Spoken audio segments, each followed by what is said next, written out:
everybody. I'm Bobby Burton, joined by CJ Vogel. We're coming to you from DKR Stadium right now. CJ there. This episode, special episode, brought to you by the friends at Flat Creek Estate Winery.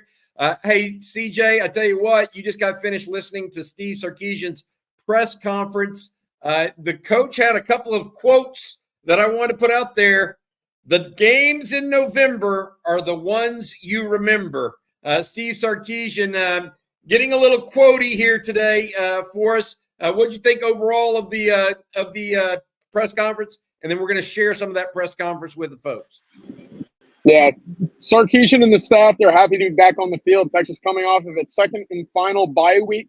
Had a good practice today. He said, listen, sometimes you can talk about kind of that lull of a bye week kind of carrying over into a game week. That wasn't the case today.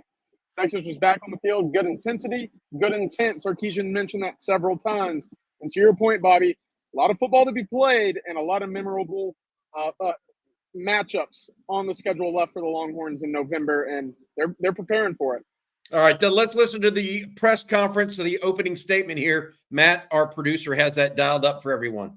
You know, buys are always nice to get healthy, get refreshed, get recharged, do kind of your self-analysis, but it's also nice to get back to work. You know, we are a routine-oriented operation, so to get back to work, we know the month of November for us is one that's going to be challenging. But as we say around here, the games in November are the ones you remember. So we got to put in a lot of work, and it starts this Saturday against University of Florida, a team that is very talented, really well coached. I know a lot of people are going to look at the record and so on and so forth, but you can just look at their last three games. You know, they lose in overtime to Tennessee. They win, and they're beating Georgia. They got a chance to kick a field goal to go up late in that ball game and kind of muff a snap. So they've been playing good football. It's going to be a heck of a challenge. And so, I think we got off to a good start today from a preparation standpoint, but we're going to need a good week of work to get ourselves ready to go. I tell you what, he mentioned that, CJ. He also talked about getting the offense back on track and admitted that was something that he's been looking forward to. Matt, do you mind playing that from Coach Sark? I think for us as a team, our mojo offensively is one thing I want to get back. You know, our whether you want to call it our sense of urgency, our intent, the way we go about our business. You know, we've got a talented group of guys that are very competitive. They're tough. They work really hard. They want to play well. Sometimes you can over-try, if that makes sense. And to me, that gets back into your mojo. That gets back into our swagger a little bit. And I want to try to recreate that with the guys because I know what we're capable of. And if we can get that clicking to go along with what we're doing defensively and special teams-wise, that would be a huge bonus.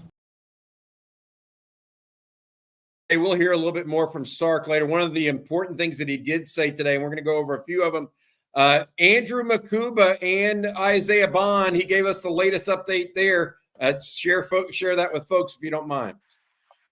Yeah, both were back on the practice field on Monday. Great signs in terms of getting to see both of them return to the field. Neither of them played 2 weeks ago against Vanderbilt, obviously. And Texas, when it comes to the safety room, Makuba's been an instant playmaker for the Longhorns back deep there. And offensively, you talk about getting your mojo back. Well, it certainly helps if you're able to return Isaiah Bond to that starting rotation. And that appears to be the case. Of course, he was dinged up against Oklahoma, played against Georgia, but certainly wasn't 100% and was sat out against Vanderbilt, did not make the trip. The expectation is that he will be ready to go this Saturday, 11 a.m. against Florida. Both of them will be a great sign for the Longhorns as they near back to full strength with the turn of November. Hey, one of the things we also heard from Sark today on CJ, and I wrote this down. He was asked what he learned from the off week and watching the games, et cetera. And I thought it was a really good answer from the head coach at Texas. All we can control is us. That's what he learned. And he also said there's a lot of football left this season. The other aspect he mentioned, and this is really good, he reemphasized what he called mental fortitude. And he wasn't talking necessarily about the Aggies, but he was also talking about Georgia overcoming what happened in Jacksonville, where Florida really challenged them. what happened in Arkansas, maybe. Mental fortitude, something that the Texas coach very intent on keeping going here for the Longhorns if they want to win the SEC. Right. And, the question that kind of led up to that is it's a logjam on top of the SEC standings right now. How do you go about keeping and making sure that your team is focused on what they can control? And that's what Sarkisian was referencing there is, we understand that we have 4 games remaining in the SEC. If we want to control our destiny and achieve what we want to do, which is to win the SEC championship, make it to the college football playoff, we got to go out there and take care of our business. So that's been emphasized during the bye week. That's been emphasized today on Monday as Texas prepares and, ups the intensity for Florida. But to just ensure that this team is focused on 1 week at a time is very important for the Longhorns. A couple other things that came up. He was asked about some young players getting better in better situation right now, CJ. And one of those that he mentioned multiple times was Sadir Mitchell, the defensive tackle. He also mentioned Kobe Black very favorably, Jordan Johnson-Rebel, as well as Xavier Filsami. Yeah, maybe a bit of a surprise to hear Sadir Mitchell's name, but he said it's been the best 2 weeks of practice he's had the entire year. I actually mentioned him a couple times, so a positive note there as well. And, he mentioned them in reference to what's the solution going to be for the first half with no Vernon Broughton due to a targeting penalty suffered against Vanderbilt. He said Mitchell's played well. Aaron Bryant's played well. Tia Savea, they'd like to see more out of him, but Jermaine Lole is going to be the guy that they lean on coming out of the bye week for that first half as well. But to your point about the young cats stepping up, Kobe Black, Jarrett Gibson, he mentioned the 2 safeties, Jordan Johnson-Rebel, Xavier Filsami. That's all the benefit of getting these guys on the field early in some of these blowout victories. And for Texas to reap the rewards in the early development there, very crucial in what's expected to be a 14, 15, 16 game schedule. That will be all the more important, especially in these late games in conference this last month of November. CJ, we got a lot to go over here. He also talked about Anthony Hill and Leonga Lafau and what Lafau's entry into the starting lineup has done. He talked about some improvement he saw from Quinn against Vanderbilt. And he also talked a little bit about the Florida Gators. Before we get into that, though, I want to say thank you to our sponsor. Flat Creek Estate Winery is the sponsor of this special edition of On Texas Football. That's right. Flat Creek Estate Winery is just minutes from downtown, and they've won award after award this year for their vintage wine, Super Texan. Super Texan is now available at your local Specs, so give it a try. Of course, Flat Creek is also a gorgeous venue with barbecues and wine tastings every single weekend. It's perfect for a day date with your significant other. That's Flat Creek Estate Winery. Thank you to them for their sponsorship and making episodes like this possible for On Texas Football. All right, CJ, he talked about Anthony Hill and Leonga Lafau and what happened since he's been inserted into the lineup. He mentioned 2 things. It's allowed Anthony Hill to move around a little bit, and surprisingly a little bit, it's made David Benda more productive with his snaps. Yeah, interesting how the insertion of Lafau helps all 3, right? You get a higher intensity David Benda because he's not, kind of strained out with an increased number of snaps. So whenever he's on the field, that level of intensity is heightened. And of course, we've seen the impact Lafau has had this year, right? He's had a sack, an interception, and multiple he had safety in there as well. I mean, this guy's been all over the place, and as a result, you can free up Anthony Hill. And that's kind of what Sarkisian was mentioning there is because that he can be an impact player as well. The 2 of them can bounce off of one another the way that you would bounce off ideas off in a team solutions room, right? Those meetings help benefit one another, and that defense benefits as a whole.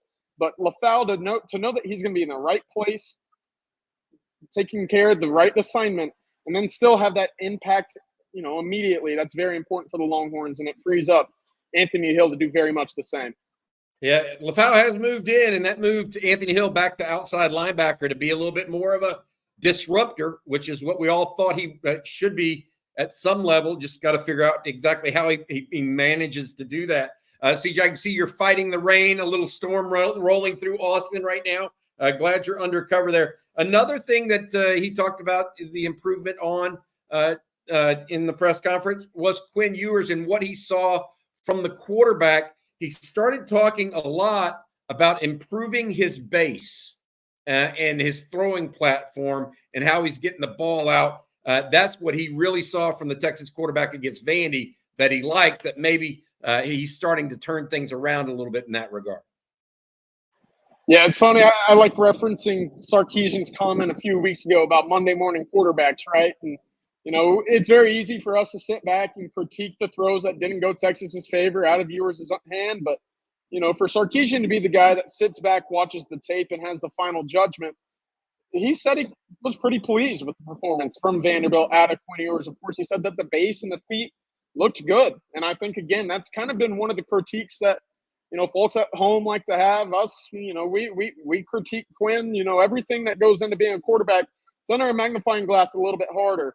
Sarkisian, again, says that getting the offense back to having its mojo, Bobby, starts with Quinn Ewers. And, again, that Vanderbilt game on tape was one that he was pleased with coming out of, and that hopes to be the case again against Florida, who we just saw have 3 interceptions on Carson Beck this past Saturday as well.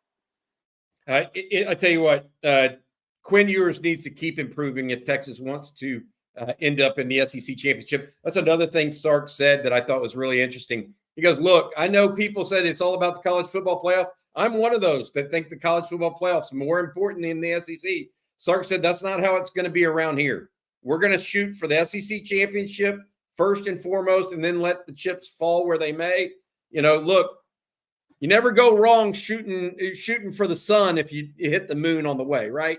And I think that's what he was talking about. I want to say this, or what is I said shoot for the stars and hit the moon. That's the thing. Excuse me, guys. All right, I got to say this before we get going. There's a couple other things I want to mention.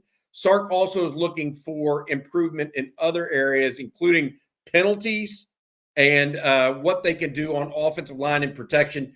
Matt, our producer, has this from Steve Sarkisian. Yeah, it was 2 weeks in a row. Yeah, I think there was 18 penalties in our last 2 ball games.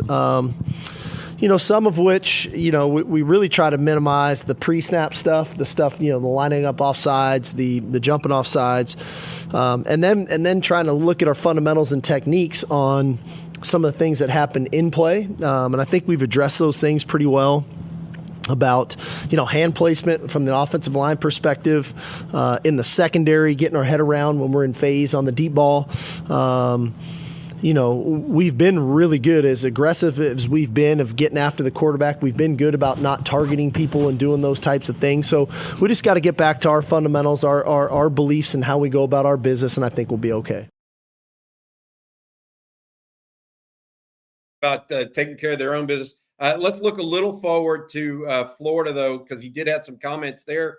CJ said this Florida group will be as good a looking team that walks into DKR this year, including Georgia. So they are big, long, and athletic. They have a great rotation in the front seven, playing as many as 14 guys in their front seven on Saturday against Georgia, and rotating in several guys in the secondary as well. Sark sounded like he had a lot of respect for for the product and the talent Florida will put on the field on Saturday. Is that coach speak, or do we believe it right now? I believe it. And again, that's kind of what Sarkisian's trying to instill in his football program right now. Of course, he also mentioned you can look at the Florida record. You can look at the recent, outcomes in games and think, okay, Florida might not be the team that would provide Texas as much of a challenge. He said that's not going to be the case. Look at the way that they've lost some of these games. Overtime against Tennessee, they had a box snap on a field goal attempt against Georgia that would have given them the lead late in the second half, and they were unable to execute that. So they've been in tight, close football games. They have a lot of talent, and to his point, that front seven can go. Offensively, now that's a different conversation, because will DJ Lagway be healthy? I don't know, because that's also some coach speak coming out of Gainesville. But right now, we know that they like to run the football. That's a big part of their MO. They're physical up front. They like to play the line of scrimmage game. Texas will have to match that. And obviously, Texas will have to take care of the rock when it comes to turnovers, winning the field possession battle as well. Here you see the Pete Thamel tweet. Billy Napier DJ Lagway's hamstring injury, less significant than anticipated. Now, of course, I would say if you need a cart and you're unable to walk off the field, probably not looking good in terms of playing for the next week. But obviously, we'll see Wednesday night, Thursday night, and Friday night with the injury reports that come out as part of the SEC conference matchups. Yeah, Pete Thamel, the ESPN national writer, saying that quarterback DJ Lagway's apparent hamstring injury is less significant, quote, than anticipated, and doesn't rule out his return against Texas. That is your comment about, is it coach speak? I think there may be some in there. At the same time, we're going to report what is being said publicly. I have a hard time believing that DJ Lagway is going to get back out there. But to your point, CJ, you never know. We'll have to wait and see exactly what all this means. CJ, final thoughts from you on what you saw and heard today in DKR from Steve Sarkisian. You know, one of the big themes that I continue to hear from Sarkisian is offensively, don't press, right? Don't try to do more than you're expected to. And I think that could play a little bit into some of the penalties that we've seen over the last two weeks, right? You know, Texas has been flagged 18 times over the last 2 ball games. You can't win. You won't win in the SEC. You can't win a title doing that. Now, he said, of course, kind of the message coming out of the bye week is just go out there and do your job. Don't try to do too much. Don't press. Because I think there was some of that with the offensive line, with the holdings, you know, that run game. I don't want to lump that all on the offensive line because you had, you know, running backs not blocking and pass protection. You had tight ends holding on outside run game. So collectively, just do your job. Don't try to do too much, and the big plays will fall where they may. But to hear that from Sark as a way to get the mojo back offensively is very big. Because what did he say in that? He said, the offense can get back to where we're going, especially with the way that we're playing defense and special teams. He did mention special teams as a kind of up to par standard right now, which we could debate. But right now, just to get that offense back up to what we've seen defensively, if they can match that, Texas will be just fine. And it starts this Saturday against Florida. A good test, not a great test, but a good one that Texas cannot take lightly. They cannot take it lightly. You're exactly right, because Florida's one of those teams that even with a backup quarterback or third-string quarterback has enough talent to turn things around. Texas got to protect the ball itself. You mentioned penalties. Texas also can't afford turnovers in this game if they want to keep Florida Gators at bay. All right, so CJ, Sark will meet with the media once more this week. You'll be there as well. We've got the winning drive coming up around 3:15 today with yourself, Bob Shipley, as well as Rod Babers. And then we've got Talking Ball later today. For those of you that that don't want to miss anything during the day, make sure you check us out on ontexasfootball.com. Get a subscription. It's just $39.95 annually for a subscription. Best deal out there. Again, on TexasFootball.com. Use promo code OTFOG. All right, that's going to do it for a special edition brought to you by our friends over at Flat Creek Estate Winery. For CJ Vogel, as well as our producer, Matt Hutchison, I'm Bobby Burton. This has been On Texas Football. Hook 'em.